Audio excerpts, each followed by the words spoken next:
Bom dia a todos. Meu nome é Vinícius Oliveira, sou residente do segundo ano de Urologia do Hospital Federal da Lagoa.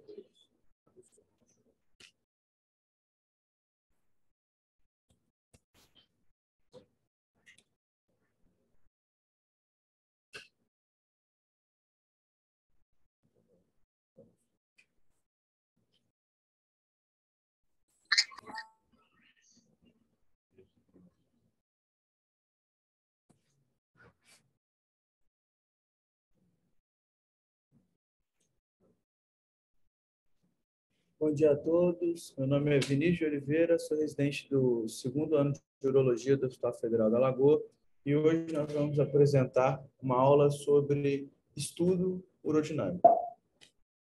Bom, o estudo urodinâmico, ele é um exame muito importante para a prática diária de todo urologista e ele visa reproduzir os sintomas que o paciente sente em casa e avaliar suas causas.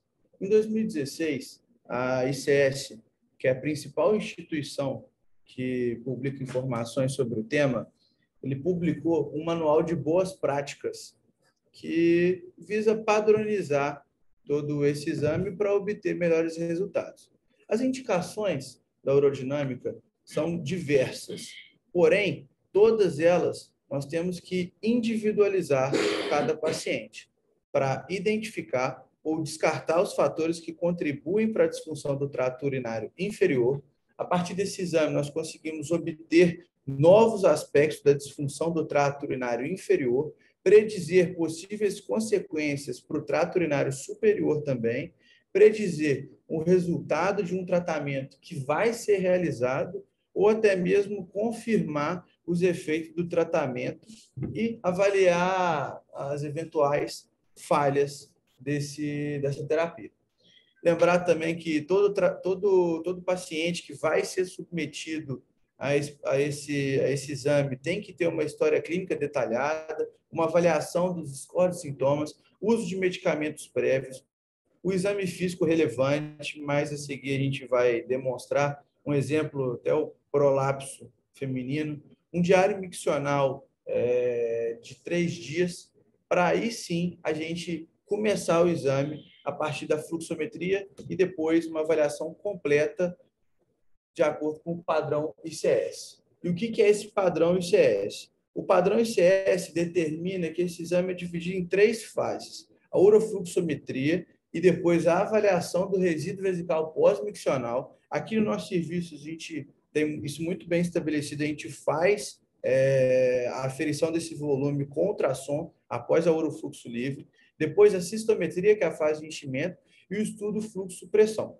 Esse gráfico à direita demonstra os 3 gráficos, tanto da pressão vesical, abdominal e detrusor, abaixo uma curva de fluxo e uma eletromiografia, que são necessários em casos suplementares. Nessa imagem aí, onde a gente coloca a eletromiografia, até na semana passada, nossa R+, Fernanda, realizou uma eletromiografia lá embaixo para avaliar um dissinergismo. Podemos também lançar a mão de imagem, que é uma vídeo urodinâmica e avaliação da pressão ureteral. O manejo durante o exame é realizado introdução de 2 catéteres vesicais pela uretra, um de 6 frames e outro de 8 frames. A de aferição é o menor, de 6 frames, e da infusão de soro é o de 8. E o catéter retal para aferição para pressão abdominal com um calibre de 12 frames. Lembrar que a gente utiliza um equipo de 500 ml de soro fisiológico para fazer o enchimento da bexiga. Tem um motivo para esse equipo corresponder, que corresponde até o volume de capacidade citométrica máxima. Geralmente, no nosso ambulatório, a gente orienta o paciente a fazer uma urofluxometria da maneira como ele urina em casa, seja sentado ou em pé, e a gente opta por fazer o restante do exame maneira sentada, mas não tem nenhuma contraindicação de fazer em pé. O único viés que a gente evita, orienta o paciente a evitar a prensa abdominal, e a partir desse exame a gente consegue avaliar as 3 pressões, que é a pressão vesical, abdominal e a pressão detrusora. Também conseguimos ver a excitação inicial, que é o tempo para iniciar a micção, que a gente libera o paciente para fazer a micção, e essa pressão de abertura. Na primeira fase, a urofluxometria, a gente avalia o volume urinário, que é no mínimo, que tem que ser um volume de no mínimo 150 ml para validar o exame, e esse volume é até 500 ml. O fluxo máximo esperado, um fluxo máximo maior de 15 ml por segundo em homens e maior de 18 ml por segundo em mulheres. O fluxo médio, ele é o volume total urinado dividido pelo tempo de fluxo. Geralmente ele está na metade desse fluxo. O tempo de fluxo é o tempo de duração total, e o tempo do fluxo máximo, geralmente ele corresponde a 1/3 desse fluxo máximo. O resíduo pós-miccional, o normal é menor que 100 ou 25% do volume urinado. Lembrar que, até puxando um gancho, às vezes a gente solicita uma ultrassonografia para avaliar esse resíduo, o paciente botar com HPB, só que a gente tem que saber qual que é o volume pré-vesical, tá? E a gente vai avaliar uma curva do padrão de fluxo. Aqui a gente exemplifica 4 curvas. A primeira curva que a gente vai conversar é a curva ensino, que é um padrão esperado para o paciente que tem uma boa micção.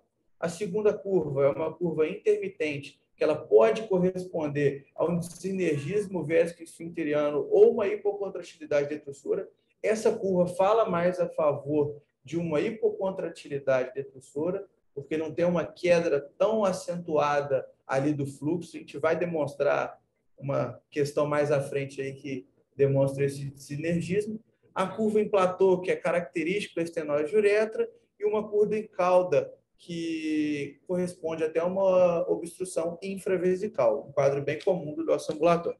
A cistometria, a gente tem que ficar atento a 5 parâmetros. Primeiro, a sensibilidade, que varia de 80 a 250 ml. Além disso daí, ela corresponde a 20 a 50% da capacidade cistométrica máxima. Saber que paciente que tem o primeiro desejo miccional antes de 80 ml tem uma sensibilidade aumentada, e o paciente que tem um desejo após 250 ml, a gente tem uma sensibilidade diminuída. A capacidade cistométrica máxima varia de 300 a 500 ml, por isso que nós infundimos 500 ml até 500 ml na bexiga. A complacência, o que é a complacência? A complacência é a capacidade que a bexiga tem de armazenar urina sem alterar a pressão. E ela é determinada através do volume sobre a pressão detrusora, que é esperado uma complacência maior ou igual a 20 centímetros de água. E ela determina as características viscoelásticas dessa parede vesical. Além disso daí, outro dado que a gente tem que avaliar é a pressão detrusor, que ela deve permanecer próximo a 0 após o início da micção. E a gente sempre tem que avaliar se esse paciente tem uma hiperatividade detrusora ou não, e avaliar se ele vai ter perdas ou não. Essa hiperatividade pode ser idiopática ou neurogênica, ela pode ser fásica, que é no meio da cistometria, ou terminal. Além disso daí, o quinto passo importante na cistometria é avaliar se esse paciente vai ter perdas urinárias através de 2 manobras, ou valsalva ou tosse. Lembrar que a tosse durante o exame é um dado muito importante para o examinador, que ele avalia o bom posicionamento dos sensores que estão ali na bexiga ou avaliando a pressão abdominal. Nessa pressão de perda, a gente tem que ter bem claro que existem 2 tipos de pressão de perda. Aquela perda que o paciente tem pelo aumento da pressão abdominal, seja ela valsalva, tosse ou um esforço que ele realizou no momento, ou se ela às custas de uma aumento da pressão da perda do detrusor. Ou seja, às vezes o paciente tem uma complacência alterada e ele evolui com perda. A gente vai explicar mais à frente. Com relação à pressão de perda abdominal, ela é evidenciada a partir do aumento da pressão abdominal e ela avalia a força esfincteriana durante a valsalva ou a tosse. Lembrar que a tosse ela tem uma pressão, ela fornece uma pressão maior que valsalva e a gente tem alguns índices para avaliar. Segundo o McGuire, fez um artigo em 1993 que determinou que essa pressão, quando menor que 60 centímetros de água, ela determina um defeito esfincteriano mais acentuado. Já quando essa pressão de perda é entre 60 e 90, é uma área de dúvida, e quando é maior que 90, a gente tem que pensar em uma hipermobilidade ureteral com pouco defeito desse esfíncter. Com relação ao comprometimento da complacência vesical, aquela pressão de perda do detrusor, a gente já tem que ter noção que, nesse caso, não tem uma pressão abdominal aumentada. O paciente ele tem uma hipocomplacência, que ele ocorre essa perda urinária, só que ele não tem nada de aumento da pressão abdominal. E o mesmo autor citado no slide anterior realizou também um estudo em pacientes que apresentavam mielodisplasia e tinham essa pressão de perda do detrusor maior que 40 centímetros. E foi evidenciado que pressões tão altas assim, esses pacientes sofrem um risco de deteriorização do próprio trato urinário superior. Então, a maioria dos casos, a gente pode até estar indicando um cateterismo intermitente. Bom, essas duas urodinâmicas, nós conseguimos demonstrar à esquerda um paciente que tem uma perda aos esforços com uma pressão maior. Essa imagem eu peguei até da aula do doutor Ricardo Castellani, em que ela perde urina com uma pressão de aproximadamente 179 centímetros de água, porém ela se mantém estável ao longo do exame.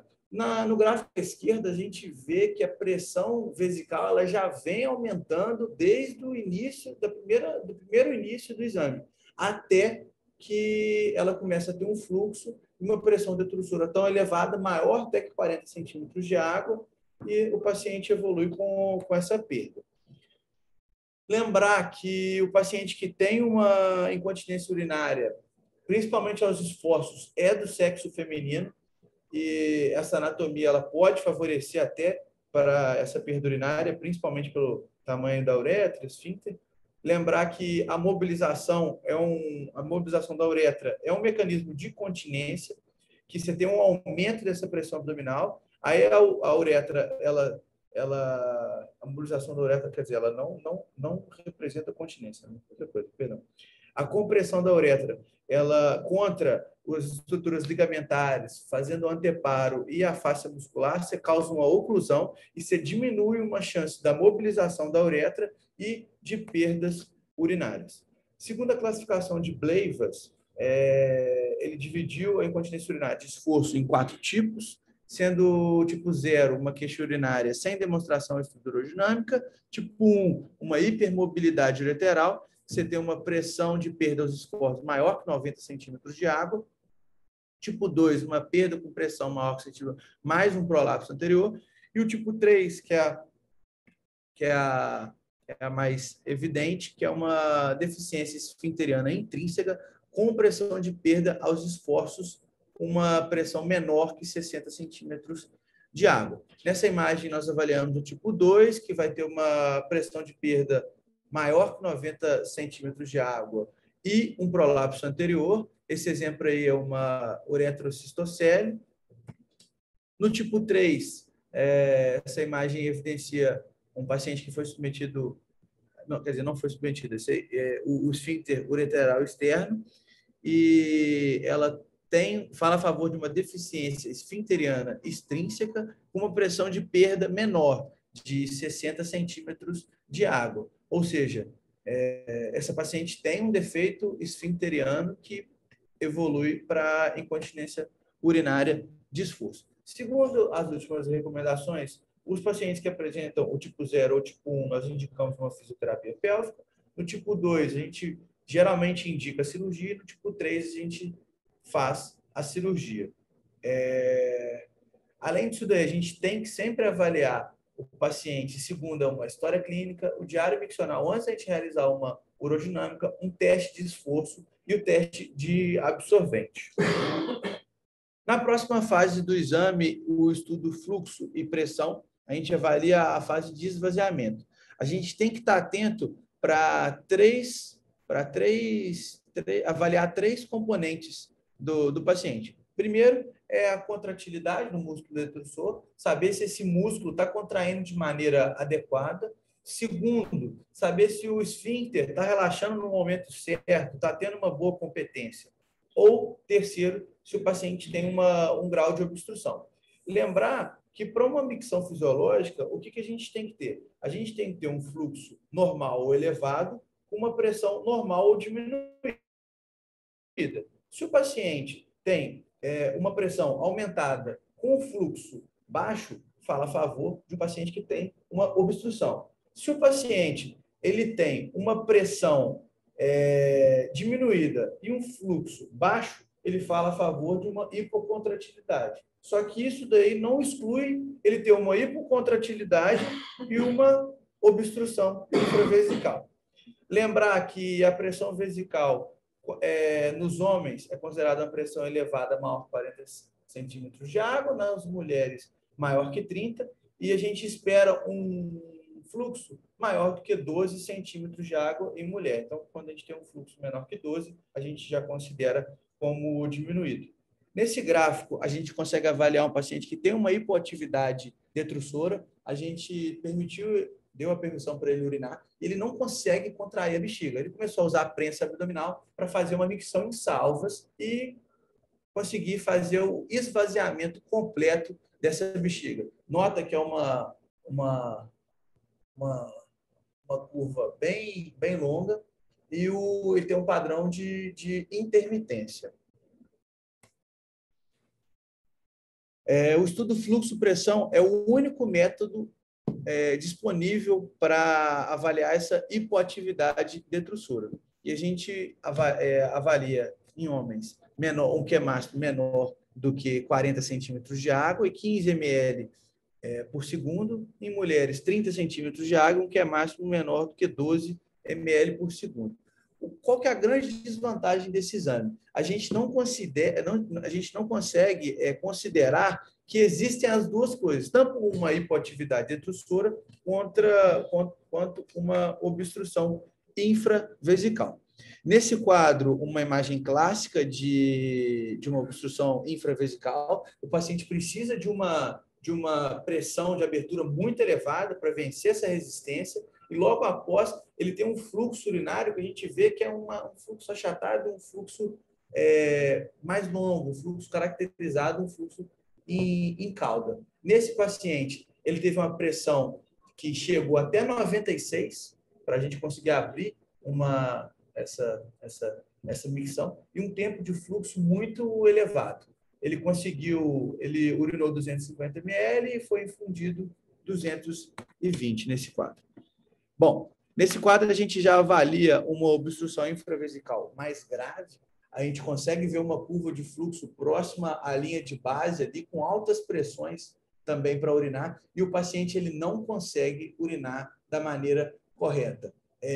Foi infundido 450 ml e o paciente urinou apenas 150 ml, ou seja, esse paciente já tem um resíduo muito elevado, possivelmente uma obstrução severa já. Além disso daí, a gente tem que... Vou voltar um pouquinho. Além disso daí, a gente tem que saber que existem alguns nomogramas para a gente avaliar o grau dessa obstrução infravesical. Existem 3 nomogramas, eu coloquei 2 aqui para vocês.